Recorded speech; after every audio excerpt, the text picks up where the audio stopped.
번째, 관계에 충실하게 만들기 위한 최후 통첩을 한다. 나르시시스트들은 속박되는 걸 싫어한다. 자신이 조종한다는 느낌이 들지 않기 때문이다. 동시에 상대를 잃는 것도 원하지 않는다. 그 사람을 더 이상 통제할 수 없기 때문이다. 관계를 맺고 있는 나르시시스트를 짜증나게 하려면 나와의 관계에만 충실할 것을 요구해보자. 핵심을 분명하게 전달하려면 최후 통첩을 하는 것도 괜찮다. 어떤 말을 하면 되는지 한번 보겠습니다. 독점적 관계에 대해 얘기하고 싶어. 다음 달까지 서로 한 사람에게만 집중하는 관계가 되지 않으면 난 떠날지도 몰라. 독점적 관계라는 거는 서로 상대방에게만 헌신하는 관계를 뜻해요. 커플이 사귈 때 서로만 사랑하는 것이지 다른 사람을 끌고 들어와서 나 너만 사랑하는 게 아니야. 나 쟤도 같이 사랑해. 라고 얘기를 하는 것은 독점적인 관계가 아니죠. 독점적 관계를 맺자라고 하는 거는 우리 바람 피우지 말고 서로만 사랑하자라고 말하는 것과 같습니다. 그래서 너가 자꾸 나 말고 딴 사람을 자꾸 만나고 싶어하고 그 사람하고 같이 스킨십을 하고 싶어하고 같이 살고 싶어하고 그런 식으로 하면 나는 더 이상 이 관계를 계속할 수가 없다. 난 떠날지도 모른다. 라고 지금 최후 통첩을 하고 있는 거예요. 쉽게 말해서 너 바람 피우지 마. 계속 바람 피우면 난 널 떠날 거야. 라고 하는 뜻인 거죠. 그 다음 예시를 보시면 우리 만난 지 꽤 됐잖아. 이제 결혼 얘기할 때가 됐다고 생각해. 너 나를 진지한 상대로 생각하고 있다면 결혼에 대해서 우리 한 번쯤 얘기를 해야 되지 않을까? 라고 얘기를 하는 거죠, 지금. 너 결혼에 대해서 어떻게 생각해? 꼭 해야 된다고 생각해? 한다면 언제 하면 좋을 거라고 생각해? 아니면 안 한다면 우리는 관계를 어떤 식으로 계속해서 가져가면 좋을까? 라는 이런 진지한 부분에 대해서 깊이 함께 얘기를 해야 되는데 오랜 기간 연애를 했는데도 불구하고 이런 얘기가 전혀 오가지 않는다는 것은 상대방이 나를 좀 진지하게 생각하지 않는다는 그런 느낌을 받을 수가 있습니다. 그렇기 때문에 이제 더 이상 우리 관계에 대한 이야기를 좀 회피하지 말고 앞으로 어떻게 할지 우리 한번 같이 얘기를 해보자. 앞으로 우리 관계를 어떤 식으로 이어갈지. 너도 나도 둘 다 결혼에 관심이 없다면 상관없지만 우리 둘 중에 한 명이라도 결혼을 하고 싶은데 나머지 한 명은 결혼을 하고 싶지 않아 하고 그러면은 우리 이제 관계를 정리하고 다른 사람을 만나야 하지 않겠어? 라는 그런 이야기를 하고 싶은 것 같아요. 그래서 이 말도 또한 일종의 최후 통첩이 될 수가 있겠죠. 여덟 번째, 권위에 복종하게 만든다. 나르시시스트가 정말 싫어하는 한 가지는 명령을 따르는 것이다. 누군가의 말을 들어야 하는 상황으로 밀어 넣는다면 나르시시스트에게는 지옥과 같을 것이다. 나르시시스트가 괴로움에 몸부림치는 걸 보고 싶다면 권위를 가진 누군가의 밑에서 명령을 따르게 할 수 있는 방법을 찾아보자. 예를 들어서 아이가 참여하는 스포츠팀의 보조 코치로 자원하게 하자. 헤드 코치가 아니기 때문에 누군가에게 보고를 하는 입장이 되어야 한다. 근데 이 말을 들을지 모르겠네요, 나르시시스트가. 두 번째, 또는 나르시시스트가 잘 모르는 분야의 동호회에 가입해보자. 진짜 전문가들과 함께 있으면 자신의 기술을 자랑하거나 부풀리지 못하게 된다. 이거는 약간 상황에 따라 달라질 수 있을 것 같아요. 나르시시스트들이 보통 상하관계, 서열관계에 굉장히 확실한 경향이 있기 때문에 서열상 자기보다 약간 위에 있는 사람의 말에 복종하는 거는 좀 짜증낼 수 있는데 자기가 도저히 상대할 수 없는 그런 사람의 말이라고 하면은 정말 절절 매면서 눈치 보면서 상대방 심기를 막 살펴가면서 그렇게 기꺼이 복종을 하거든요. 이 부분은 좀 상황에 따라서 지혜롭게 잘 받아들여야 될 것 같습니다. 아홉 번째, 공개적으로 망신시킨다. 이건 정말 나르시시스트들에게는 사형 선고나 마찬가지죠. 평판을 너무도 중요하게 생각하고 다른 사람들이 자신에 대해서 어떻게 생각하고 어떻게 말하는지에 거의 목숨을 걸기 때문에 만약에 여러분이 나르시시스트를 공개적으로 망신시켰다? 그러면 그 나르시시스트는 마치 자기가 살해당한 것처럼 느낄 수 있어요. 저 사람이 나를 죽이려고 했다라고 생각할 수도 있단 말이죠. 그래서 이렇게 공개적으로 망신을 시킬 때에는 굉장히 조심해야 됩니다. 제3자 다른 사람들이 나를 보호해줄 수 있는 사람들이 주변에 존재할 때 그때 공개적으로 망신시키는 방법을 사용하셔야 돼요. 자, 읽어보겠습니다. 자기애성 인격장애를 가진 사람들은 누구에게나 자신이 완벽한 사람으로 보여지기 원한다. 사람들 앞에서 나르시시스트의 잘못된 것을 드러내면 쓰고 있던 가면이 벗겨지게 된다. 나르시시스트가 정말 비참하게 되기를 원한다면 사람들 앞에서 아주 부끄러운 부분을 지적하자. 심지어 나에게는 별일 아닌 것이라도 나르시시스트가 받는 충격은 크다. 예를 들어서 어머, 너 금방 계단에서 넘어진 거야? 아무도 안 봐서 다행이다. 아니구나. 사람들이 다 봤네. 저런.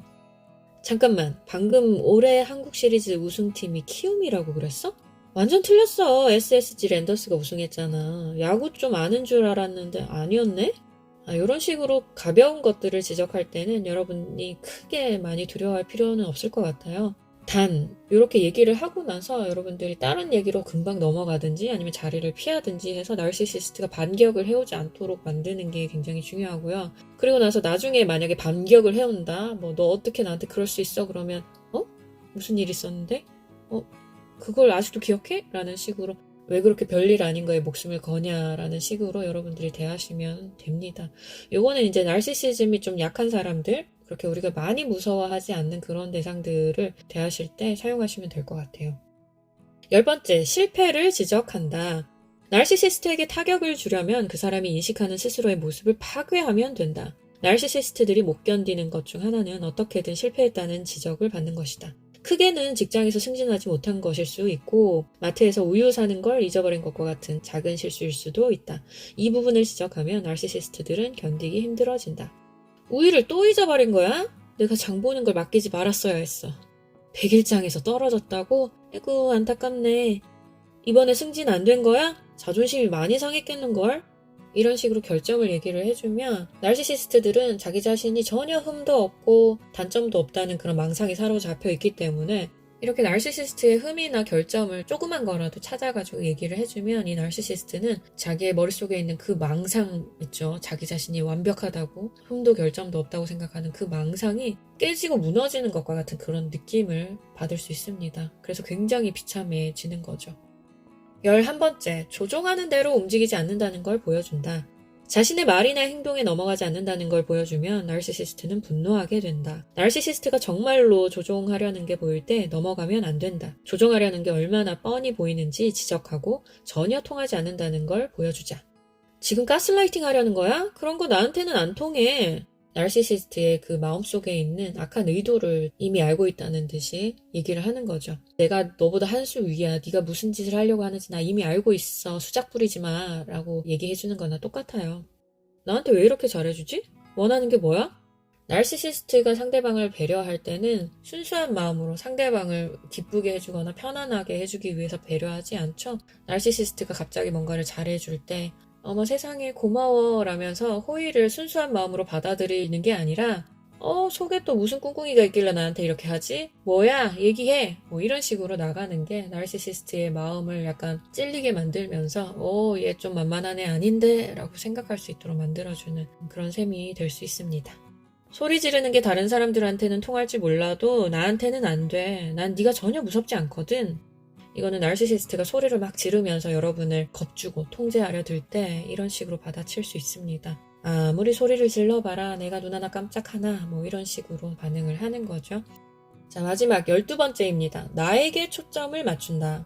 나르시시스트들은 그들의 필요를 나의 필요보다 우선으로 놓기를 원한다. 이런 나르시시스트를 정말 분노하게 만들려면 나 자신을 더욱 존중하고 사랑해야 한다. 나의 필요를 우선으로 하고 있다는 걸 알려주자. 나르시시스트의 필요를 충족시키기 위해 나의 필요를 무시하면 안 된다. 어떻게 하면 되는지 한번 봅시다.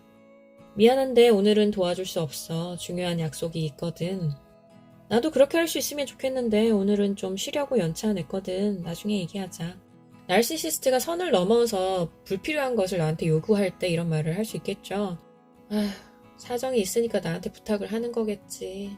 내가 한번 도와주고 말지 뭐. 또 안 도와주면 또 얼마나 나를 괴롭히겠어 라고 하는 마음으로 자꾸 도와주고 또 도와주고 또 도와주고 하다 보면 점점 더 휘둘리게 되고 점점 더 말도 안 되는 요구를 계속해서 더 많이 하게 되는 것이 바로 나르시시스트들의 특성이죠. 그래서 단호하면서도 온화한 말투로 오늘은 안 돼. 이유가 있어. 이유도 그렇게 막 되게 큰 이유가 아니어도 별거 아닌 이유인데도 굉장히 심각하게 말을 하시면 돼요. 심각한 말투로 얘기를 하면 심각하게 받아들입니다. 그래서 오늘 거기 못 가겠어. 왜냐면 내가 요즘에 화장실에서 일을 잘 못 봐. 오늘 가서 집에 가서 한 번 더 시도해봐야 될 것 같아. 웃으시면 안 되고 농담처럼 얘기하셔도 안 되고 눈치를 보셔도 안 되고 굉장히 나한테는 심각한 문제라는 것처럼 단호하게 그렇게 말씀을 하셔야 효과가 있습니다. 그런데 여기 보면 경고라고 해서 굉장히 중요한 이야기를 하고 있어요. 읽어볼게요. 나르시시스트와 대적하는 게 위험할 수도 있다. 특히 전에 폭력적인 행동을 보였다면 더욱 위험하다. 자신의 안전을 확보하고 만일 신변의 위협을 느낀다면 경찰에 신고하자. 굉장히 맞는 말이고요. 여러분이 반드시 기억하셔야 될 내용이죠. 나르시시스트와의 관계가 너무 심각하고 나한테 너무도 큰 피해를 주고 있다. 그럴 때는 이 유튜브 내용 같은 경우에는 그냥 참고만 하시고요. 전문가들한테 도움을 받는 것이 정말 중요합니다. 폭력이 이루어졌다면 경찰에게 연락을 하시고요. 상담사라든지 정신과 의사라든지 또 그들 중에서도 경험이 많은 전문가들의 도움을 받으시면 더 좋을 거라고 생각합니다. 나르시시스트를 비참하게 만드는 12가지 방법에 대해서 위키하우에서 말하는 내용을 함께 공유해 보았습니다. 다음 시간에도 또 유익한 내용으로 다시 찾아뵙도록 하겠고요. 여러분의 모든 문제가 다 해결되기를 바라면서 저는 또 다음 시간에 뵙도록 하겠습니다.